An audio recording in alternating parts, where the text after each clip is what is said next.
বন্ধুরা, আজ 24শে September Benapole হরিদাসপুরের passport যাত্রী যাতায়াতের দৃশ্য একটু দেখুন। দেখুন লাইন কোথায় গিয়ে দাঁড়িয়েছে আজকে। বেনাপোল ইমিগ্রেশনের কার্যক্রম কিন্তু এখনো শুরু হয় নাই, তার আগেই কিন্তু দেখতে পাচ্ছেন লাইন অনেক দূরে চলে গেছে।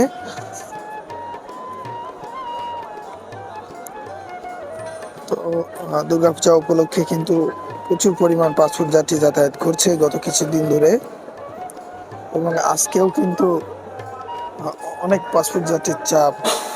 অনেকেই মেডিকেল ভিসা এবং তীর্থ ভিসায় কিন্তু যাতায়াত করছে। অনেক ভারতীয় আছে, তারাও তাদের নিজ দেশে ফিরে যাচ্ছে।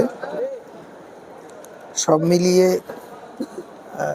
প্রচুর পাসপোর্ট যাত্রীর চাপ কিন্তু আছে বেনাপোল বন্দরে। দর্শক, ভিডিওটি কে কোথা থেকে দেখছেন কমেন্ট করে জানাবেন।